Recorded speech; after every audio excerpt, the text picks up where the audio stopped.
Tenth के बाद क्या करें? साइंस, कॉमर्स, आर्ट्स या polytechnic? What are the career options after 10th class? Want full information? So please watch my video till end. Okay?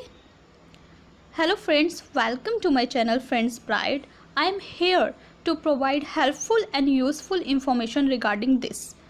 Most of the students remain confused after doing 10th class, and they also remain confused in choosing subjects in 11th class. So the choice depends on what they have to become, whether they have to become doctor or whether they have to become CA or whether they have to become an IAS officer. आपके पास ना 3 option होते हैं 11th class में, science, arts, commerce. Let discuss what happens if you choose science. अगर आप science लेते हैं तो क्या होता है, क्या सब्जेक्ट्स आपको पढ़ने पड़ेंगे और आप साइंस लेकर क्या क्या बन सकते हैं. So which subjects you will have to study after taking science. Subjects की जो चॉइस है वो डिपेंड करती है कि आपको मेडिकल फील्ड में जाना है या नॉन मेडिकल फील्ड में जाना है. मेडिकल फील्ड से मतलब है कि आपको डॉक्टर बनना है या कुछ भी ऐसा करना है जिसमें बायोलॉजी की बहुत ज़्यादा नीड होती है. सो मेडिकल फील्ड के क्या क्या कंपलसरी सब्जेक्ट्स होते हैं? फिजिक्स, केमिस्ट्री, बायोलॉजी, ये 3 तो कंपलसरी सब्जेक्ट्स होते हैं या PCB इनको कहते हैं, और इंग्लिश भी होती है और एक ऑप्शनल सब्जेक्ट्स होता है. तो ऑप्शनल सब्जेक्ट क्या होगा वो मैं अभी आपको बताऊंगी. पहले हम नॉन मेडिकल के भी देख लेते हैं कि उसमें आपके क्या चेंजेस आते हैं. नॉन मेडिकल जो फील्ड है, ठीक है, उसमें क्या क्या सब्जेक्ट्स पढ़ने होंगे. उसमें फिज़िक्स, केमिस्ट्री, मैथ्स तो कंपलसरी है, इंग्लिश भी, PCM, ओके, और एक ऑप्शनल सब्जेक्ट होगा. तो यहाँ पे हम देख लेते हैं मेडिकल और नॉन मेडिकल में क्या क्या डिफरेंस आया. मेडिकल में बायोलॉजी पढ़नी ज़रूरी है फिज़िक्स केमिस्ट्री के साथ, और नॉन मेडिकल में मैथ्स पढ़नी, PCM, PCB और इंग्लिश दोनों में कंपलसरी है. ऑप्शनल सब्जेक्ट्स आपकी चॉइस पे डिपेंड करेगा या स्कूल जो आपको ऑफ़र करेगा कि उसकी फैकल्टी है या नहीं है उस पर डिपेंड करेगा. तो मेडिकल में आप ऑप्शनल बायोटेक्नोलॉजी ले सकते हैं, साइकोलॉजी ले सकते हैं, मैथ्स भी ले सकते हैं. मैंने तो मैथ्स भी लिया था. होम साइंस है, फाइन आर्ट्स है, फिज़िकल एजुकेशन है. नॉन मेडिकल में कंप्यूटर साइंस है, कंप्यूटर साइंस बहुत अच्छा रहता है पढ़ना. इंजीनियरिंग है, फाइन आर्ट्स है, साइकोलॉजी है, फिज़िकल एजुकेशन है, इकोनॉमिक्स है. ओके, सो तो ये हुई हमारे ऑप्शनल सब्जेक्ट्स की बात कि आप इनमें से कोई भी एक सब्जेक्ट ऑप्शनल में रख सकते हैं, मेडिकल में और नॉन मेडिकल में. So what are the career options in science stream for non medical student? First is architecture. आप आर्किटेक्चर के फील्ड में जा सकते हैं, एविएशन में जा सकते हैं, स्टैट्स पढ़ सकते हैं, डिफेंस, डिज़ाइन और कंप्यूटर एप्लीकेशन सॉफ्टवेयर इंजीनियर बन सकते हैं. BSc और MSc कर सकते हैं फिज़िक्स, केमिस्ट्री और मैथ्स ऑनर्स में और इंग्लिश ऑनर्स में. So these are the career options for non medical students who don't study biology, who study maths. They mostly become software engineer or go in engineering field or okay. IIT से BTech करते हैं वो लोग और फिर अच्छी जगह, बहुत अच्छी जगह उनकी प्लेसमेंट हो जाती है. तो काफ़ी अच्छा सैलरी पैकेज होता है नॉन मेडिकल स्टूडेंट का भी. Now discuss what are the career options medical students have after 12th class. 12th class के बाद वो एंट्रेंस एग्ज़ाम दे के MBBS डॉक्टर बन सकते हैं, BDS कर सकते हैं, डेंटिस्ट बन सकते हैं, BUMS कर सकते हैं, यूनानी मेडिसिन में, आयुर्वेदा में जा सकते हैं, फिजियोथेरेपिस्ट बन सकते हैं, this is also a very good option. Embryologist बन सकते हैं IVF सेंटर में, अब इसकी बहुत ज़्यादा रिक्वायरमेंट है.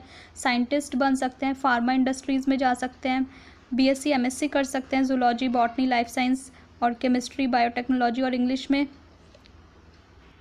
DMLT और BMLT कर सकते हैं, डिप्लोमा इन मेडिकल लेबोरेटरी, जो हमारी टेस्टिंग लेबोरेटरी होती है ब्लड टेस्ट वगैरह की, उसमें जा सकते हैं.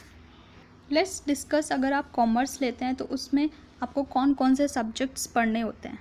कॉमर्स है क्या? कॉमर्स में मेनली बिजनेस और ट्रेड वाली स्टडीज़ होती हैं. इसमें आपको कॉमर्स लेने पर आपको अकाउंट सब्जेक्ट पढ़ना पड़ता है, बिजनेस स्टडीज़ पढ़नी पड़ती है, economics, English, maths maths optional होता है, आप कॉमर्स विद मैथ्स भी कर सकते हैं और कॉमर्स विदाउट मैथ्स भी कर सकते हैं। मैथ्स की जगह आप क्या पढ़ सकते हैं, फिजिकल, इंफॉर्मेशन, आईटी, इंफॉर्मेटिक्स में जा सकते हैं, computer science, multimedia, web technology. Again I am saying this depends on the type of faculty school is having और नॉट। स्कूल के पास जिस हिसाब की फैकल्टी है वो आपको वही सब्जेक्ट प्रोवाइड करवाएगा। सो करियर ऑप्शंस क्या क्या हैं, कॉमर्स करने के बाद 12th क्लास के बाद आप सीए बन सकते हैं, चार्टर्ड अकाउंटेंट, कंपनी सेक्रेटरी बन सकते हैं, मैनेजमेंट वाले फील्ड में जा सकते हैं, बैंक पीओ बन सकते हैं, बैंकिंग में जा सकते हैं, फाइनेंस में जा सकते हैं, एंटरप्रीनरशिप कर सकते हैं, and there are many more options. Okay, so the next is arts या ह्यूमैनिटीज़ भी उसको कहते हैं। तो अगर आप आर्ट्स लेते हैं तो आपको कौन कौन से सब्जेक्ट्स पढ़ने पड़ते हैं। तो आर्ट्स में ना आपको हिस्ट्री मेन सब्जेक्ट है, पॉलिटिकल साइंस मेन सब्जेक्ट है, इकोनॉमिक्स मेन सब्जेक्ट है, ज्योग्राफी मेन सब्जेक्ट है, सोशियोलॉजी और साइकोलॉजी। ऑप्शनल सब्जेक्ट्स में ना आप फिज़िकल एजुकेशन लेना और या फिर होम साइंस लेना, अकॉर्डिंग टू मी ये बेस्ट है।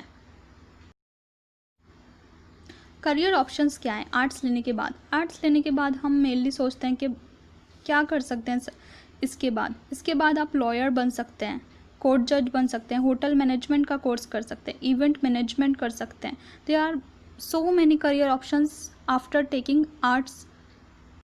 जर्नलिज्म कर सकते हैं, सिविल सर्विसेज आईएएस की तैयारी कर सकते हैं और अदर गवर्नमेंट जॉब्स की तैयारी कर सकते हैं, सोशल वर्क कर सकते हैं, टीचर तो हम तीनों फील्ड में बन सकते हैं और बीए एमए कर सकते हैं। उसके बाद आप अपनी पीएचडी करके लेक्चरार बन सकते हैं। So they are so many options after doing arts. तो आर्ट्स भी बहुत अच्छा है, साइंस भी अपनी जगह बहुत अच्छा है, कॉमर्स भी अपनी जगह बहुत अच्छा है।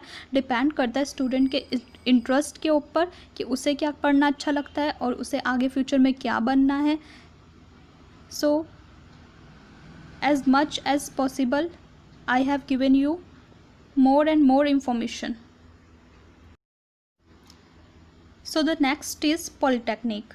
इसके बारे में ज़्यादातर लोगों को पता नहीं होता है। तो ये 3 ईयर का प्रोग्राम होता है, 3 साल का होता है प्रोग्राम 10th क्लास के बाद। ये डिप्लोमा और वोकेशनल कोर्स है, इसमें टेक्निकल एजुकेशन आती है और इसका सर्टिफिकेट बहुत इंपॉर्टेंस रखता है अगर आपको जॉब चाहिए ऐसे फील्ड में जहाँ पे पॉलीटेक्निक की रिक्वायरमेंट है।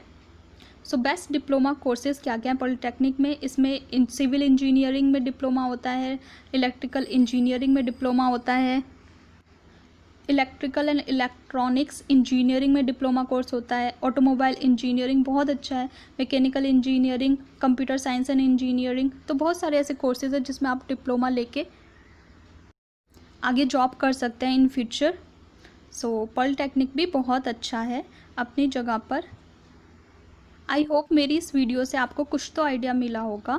सो इसी तरह की और वीडियोस देखने के लिए प्लीज़ मेरे चैनल को सब्सक्राइब करें, लाइक करें और इस तरह की वीडियोस को प्लीज़ ज़्यादा से ज़्यादा शेयर करें। Thank you all guys for watching my videos.